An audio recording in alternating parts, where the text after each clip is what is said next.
My dear student, আশা করি সবাই ভালো আছো।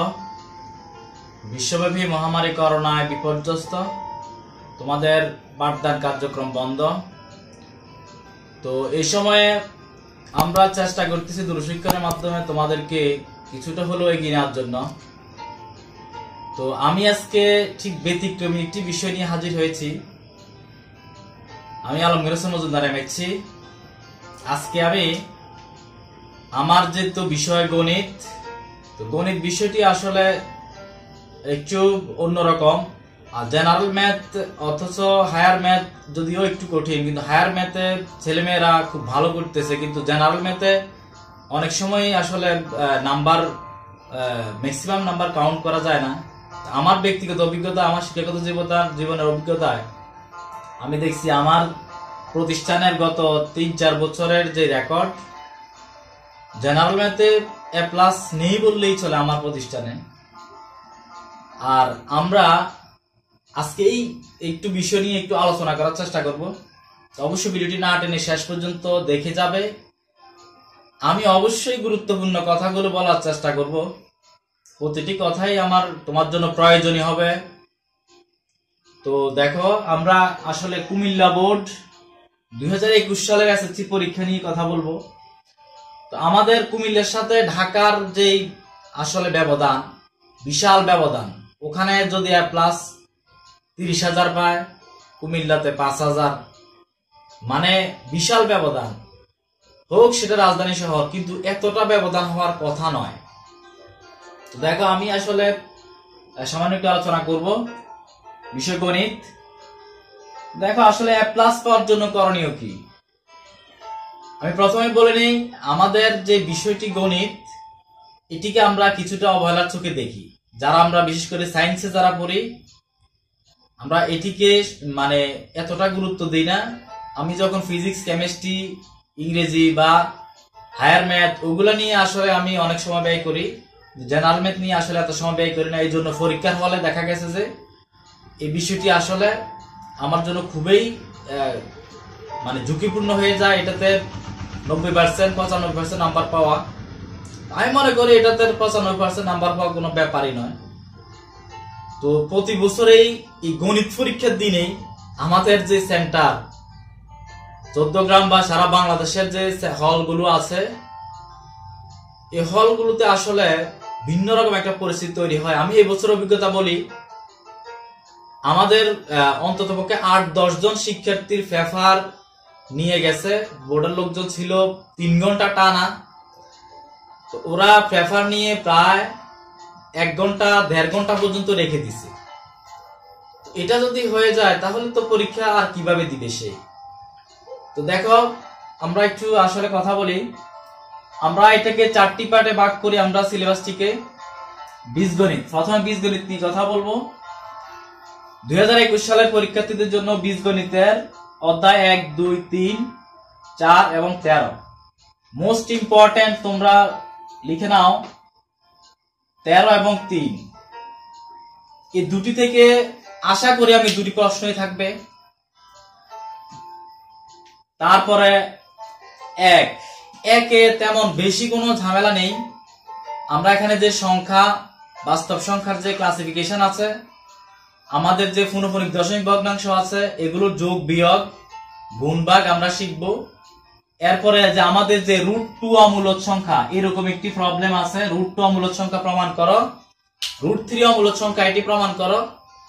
এই ধরনের অনেক সমস্যা আছে, এই ধরনের সমস্যা। আর হচ্ছে যোগ বিয়োগ গুণ ভাগ খুবই স্বল্প, এখানকার সিলেবাসটি খুবই স্বল্প। তবে খেয়াল রাখবে, এখানকার যে মূলদ এবং অমূলদ সংখ্যা আছে, ওখান থেকে কিন্তু একটি ভিত্তিক প্রতি বছরই পরীক্ষার হলে আসে। তো এই মূলদ অমূলদ সংখ্যা তোমরা চিনে নেওয়ার চেষ্টা করবে। আর এই যে আমি যেগুলো বলেছি ঠিক এগুলোই পড়বে। আশা করি এর বাইরে পড়ার প্রয়োজন হবে না। আর বেসিক বিষয় তোমরা অবশ্যই জানতে হবে, যেহেতু নৈর্ব্যক্তিকে যে কোনো অপশন থেকে প্রশ্ন আসতে পারে। মূল বইয়ের উদাহরণ, কাজ, বিভিন্ন অনুশীলনের যে প্রশ্নগুলো আছে, ঠিক এগুলোর আলোকেই কিন্তু নৈর্ব্যক্তিক হয়। তুমি শত শত গাইড পড়ে, শত শত টেস্ট পেপার পড়ে, সাপ্লিমেন্ট পড়ে কিন্তু একটি নৈর্ব্যক্তিক কমন পড়বে না। মূল বইয়ের আলোকেই কিন্তু নৈর্ব্যক্তিক প্রশ্ন হবে। তো এই বিষয়টি সবসময় খেয়াল রাখবে। এসএসসি পরীক্ষা কিন্তু জেএসসি পরীক্ষার চেয়ে কিছুটা ভিন্ন রকম, ওখানে সরাসরি প্রশ্ন খুবই একটা আসে না। আর কুমিল্লা বোর্ড যখন, কুমিল্লা বোর্ডে গণিত প্রশ্ন আমি 2 বছর আমরা খুব অবাক হয়েছি যে 2 বছরের প্রশ্নটি সম্পূর্ণ ব্যতিক্রমী ছিল, অর্থাৎ সমস্ত যে বোর্ডগুলো আছে সবগুলো থেকে কুমিল্লা বোর্ডের প্রশ্ন ক্রিটিক্যাল। এই জন্য হয়তো কুমিল্লা বোর্ডের স্টুডেন্টরা গণিতে ভালো বেশি পরিমাণে এ প্লাস পায় নাই।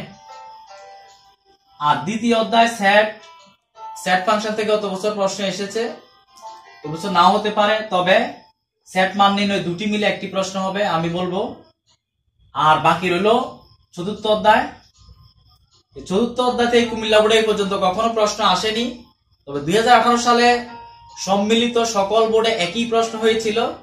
তো সেই সালে একটি প্রশ্ন এসেছিল, এটা হচ্ছে লগ সূচক থেকে। তো কুমিল্লা বোর্ডে কখনো আসেনি, আসতে পারে, কারণ কুমিল্লা বোর্ড হচ্ছে সমস্ত অঘটনের একটি বোর্ড, অর্থাৎ বিশেষ করে গণিতে এখানে সবসময় অঘটন ঘটে, অর্থাৎ গণিতের বর্ষণই ব্যতিক্রমী। এবং গণিতের দিন হলে বোর্ড থেকে লোকজন আসবেই এবং খুব কঠিন ভাবে পরীক্ষাটা হবে, তুমি কোনোভাবেই লেফট রাইট করতে পারবে না, এই বিষয়টি খেয়াল রাখবে। তারপর দেখো আমরা পঞ্চম অধ্যায় থেকে আমি সীমিত কয়েকটি প্রশ্ন আমি দিয়ে দিচ্ছি। 106 পৃষ্ঠার উদাহরণ 15, 5.2 এর 29, 30 এবং 31, এই কয়েকটি প্রশ্ন তোমরা সলিউশন করবে। তারপর চলে আসো জ্যামিতির পার্ট। জ্যামিতির পার্ট থেকে আমরা ষষ্ঠ অধ্যায় দেখো, এখানে জ্যামিতির বেসিক বিষয়গুলো আছে, তোমরা অবশ্যই বইয়ের যেই বিভিন্ন তথ্য উপাত্তগুলো আছে এগুলো অবশ্যই পড়বে। আর জ্যামিতিক বেলায় আমি বলবো জ্যামিতির বেসিক সম্পর্কে যাদের ভালো ধারণা আছে তারা জ্যামিতি পারবে এবং খুব ভালো পারবে, আর যারা বেসিক সম্পর্কে ধারণা নেই তারা কখনোই পারবে না। এই জন্য ষষ্ঠ অধ্যায়টিতে অনেক ধরনের বেসিক তথ্য আছে, এগুলো অবশ্যই পড়বে।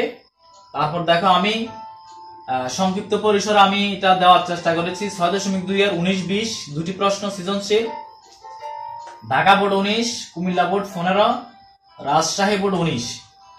এখানে এই যে এখানে 2টি 3টি 5টি প্রশ্ন, এই 5টি প্রশ্ন দেওয়ার অর্থ হচ্ছে যে 5টি প্রশ্ন যদি তুমি প্র্যাকটিস করো তাহলে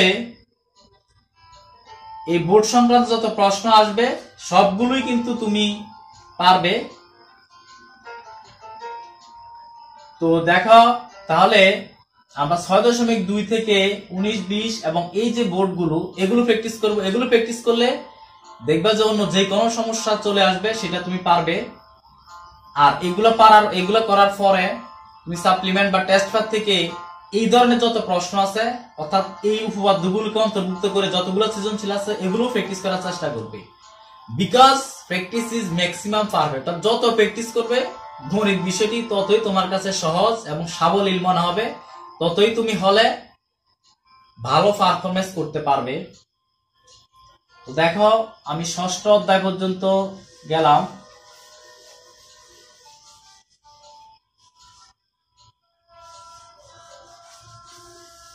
তারপর দেখো আমরা সপ্তম অধ্যায় থেকে সম্পাদ্য 3-5 এবং উদাহরণ 3-4 এই হচ্ছে এগুলো। আর 7.2 এর 17, 18, 19 গত বছর যেটা এসেছিল সামান্তরিক অঙ্কন, সামান্তরিক বাদ দিয়ে বাকি যে সম্পাদ্য আয়তক্ষেত্র আছে, রম্বস আছে, বর্গ আছে, সমকোণী ত্রিভুজ আছে, ঠিক আছে, বিশেষ করে এগুলো পড়লে তুমি দেখবে যে যতগুলো সৃজনশীল আছে মোটামুটি ঠিক এগুলার মতোই, তবে কিছুটা পরিবর্তন করে আসতে পারে। ধরো তথ্যপত্রগুলো চেঞ্জ করে, সংখ্যা চেঞ্জ করে আসতে পারে, তবে আমি বিশ্বাস করি যে তুমি যদি এগুলো ভালোভাবে কমপ্লিট করতে পারো অবশ্যই তুমি ভালো করতে পারবে। আর একটা বিষয় খেয়াল রাখবে যে তুমি লম্ব অঙ্কন, একটা সমকোণী ত্রিভুজ অঙ্কন, সমকোণ অঙ্কন, একটা কোণকে 75 ডিগ্রি কোণ অঙ্কন, একটা কোণকে ধরো 25 ডিগ্রি অঙ্কন বা একটা কোণকে সমদ্বিখণ্ডিত করা, এই জাতীয় সমস্যা আসতে পারে ছোটখাটো 2 নাম্বারের জন্য। অথবা একটি সমকোণী ত্রিভুজ অঙ্কন আসতে পারে 2 নাম্বারের জন্য। তো তাহলে এগুলো অবশ্যই নোট করে নাও। দেখো আমি পরবর্তীতে চলে যাচ্ছি অষ্টম অধ্যায় উপপাদ্য। এখানে 20 থেকে 25 পর্যন্ত তুমি কমপ্লিট করবে এবং সম্পাদ্য 8 থেকে 11। আশা করা যায় এগুলো থেকেই আমাদের 10 নাম্বারের প্রশ্ন কমন পড়বে। তবে সত্য হচ্ছে বৃত্তের যে সূত্রগুলো আছে, বৃত্তের পরিধি এবং ক্ষেত্রফলের সূত্র, এই সংক্রান্ত কিছু গাণিতিক সমস্যা আছে এবং বৃত্ত অঙ্কন করে বৃত্তের বিভিন্ন অংশ চিহ্নিতকরণ আছে এবং বৃত্তের যে অধিচাপ উপচাপ আছে, বৃত্তস্থ কোণ কেন্দ্রস্থ কোণ আছে, এই বিষয়গুলো সম্পর্কে ভালো ধারণা নিয়ে তারপর তুমি হলে যাবে। আশা করি এর মধ্যেই তোমার এটা কমপ্লিট হয়ে যাবে। তো আশা করি এটা তুমি নোট করে নিয়েছ। আবার 8.5 অনুশীলনী থেকে 17 এবং 18 এই দুটি সৃজনশীল তুমি প্র্যাকটিস করবে। আমরা যে উপপাদ্য সম্পাদ্যগুলো পড়েছি ঠিক এগুলো থেকেই এই 18 এবং 17 দুটি প্র্যাকটিস তোমার চলে আসবে। তো আশা করি ভালোভাবে প্রস্তুতি নিবে। বিশেষ করে আমার প্রতিষ্ঠানের যে শিক্ষার্থীরা আছো তোমাদেরকে বারবার বলবো, আমার থেকে যতটুকু সম্ভব সহযোগিতা নাও, নিয়ে তুমি আসলে ভালো রেজাল্টের জন্য চেষ্টা করো। আমরা আসলে বারবারই এই ভালো রেজাল্টের জন্য, আমরা বিশেষ করে A+ এর জন্য আমরা কিন্তু বারবারই বিভিন্ন মহলে আমরা হেনস্থার শিকার হচ্ছি। তো দেখো তারপরে আমাদের 15 অধ্যায়ের যশোর বোর্ড 2020, দিনাজপুর বোর্ড 2019 এবং যশোর বোর্ড 2019 এই তিনটি প্রশ্ন, তিনটি সৃজনশীল তোমরা প্র্যাকটিস করবে। আর 14 অধ্যায় থেকে সিলেট বোর্ড 2020, কুমিল্লা বোর্ড 2019 এই দুটি প্রশ্ন। তাহলে এখানে 5টি প্রশ্ন অবশ্যই করবে। কেউ যদি বলে যে সপ্তম, ষষ্ঠ এবং অষ্টম অধ্যায় করেই তুমি 20 নাম্বার আনসার করতে পারবে, এটা আসলে কখনোই করবে না। তুমি সাজেশন ভিত্তিক পুরো বই পড়ো, যেসব প্রশ্ন আসার মতো পরীক্ষা এইসব প্রশ্ন নিয়ে পুরো বইটা কমপ্লিট করো, তাহলেই বেটার হবে। আমি ওইভাবেই আমার এই সাজেশনটি তৈরি করেছি, আশা করি বুঝতে পেরেছ। তারপর আমাদের বাকি হলো ত্রিকোণমিতি। ত্রিকোণমিতিতে গত বছর যে দুটি প্রশ্ন এসেছিল ওখান থেকে একটি প্রশ্ন ফুল ত্রিকোণমিতি থেকে এসেছে, আবার অন্য একটি প্রশ্ন ত্রিকোণমিতি এবং পরিমিতি দুটি সম্মিলন ঘটিয়ে একটি প্রশ্ন এসেছিল। এটা হতেই পারে, বললাম না সকল অঘটনের বোর্ডে হচ্ছে কুমিল্লা বোর্ড। তোমাকে সেই প্রস্তুতি নিয়েই হলে যেতে হবে। দেখো ত্রিকোণমিতি সম্পূর্ণ, এখানে কোনো ধরনের সাজেশন কোনো কিছু ফলো করবে না। ত্রিকোণমিতির বেসিক যে সূত্রগুলো আছে, বেসিক তথ্যগুলো আছে এবং দূরত্ব উচ্চতা সংক্রান্ত যে গাণিতিক সমস্যাগুলো আছে, আমি অলরেডি প্রায় 39টা সৃজনশীল দিয়েছি সাজেশন আকারে। আমার শিক্ষার্থী যারা আছে তোমরা পেয়েছ, আর আমি অবশ্যই চ্যানেলেও দেওয়ার চেষ্টা করব ভিডিও ক্লাস করে। তো অলরেডি আমি শুরুও করেছি, আমি রানিং যে অধ্যায়টা আছে এটা শেষ করার পর ওইটা শুরু করব। দেখো ত্রিকোণমিতি অল, এখানে কোনো কিছু বাদ দিবে না। তারপরে আসো পরিমিতি। পরিমিতি অংশটি থেকে সাজেশন ভিত্তিক পড়া পড়বে। আমি আমার চ্যানেলে সবগুলো ক্লাস দিয়ে দিয়েছি সাজেশন আকারে, যেগুলো 2021 সালের বোর্ড পরীক্ষার জন্য খুবই গুরুত্বপূর্ণ। আমার চ্যানেলে তুমি দেখে নিবে সবগুলো যেগুলো আমি দিয়েছি, এগুলো 2021 সালকে টার্গেট করে আমি দিয়েছি। তো ওখানে মানে শুধু সামান্তরিক বাদ দিয়া যেগুলো থাকবে, বৃত্ত সংক্রান্ত সমস্যার সমাধান, আয়ত সংক্রান্ত সমস্যার সমাধান, ঘনবস্তু, আয়তাকার ঘনবস্তু এবং আদর্শ ঘনবস্তু যেটাকে বলি, দুই ধরনের ঘনবস্তু, এবং সিলিন্ডার, কোণক এবং গোলক। সাজেশন ভিত্তিক পড়বে। আমি প্রায় 6-7টা ক্লাসে 2-3টি করে সৃজনশীল দিয়েছি, অর্থাৎ সব মিলে 10-12টি সৃজনশীল হবে। এই 10-12টি সৃজনশীল তুমি কমপ্লিট করে নেবে। আশা করি ওখান থেকেই কমন পড়বে।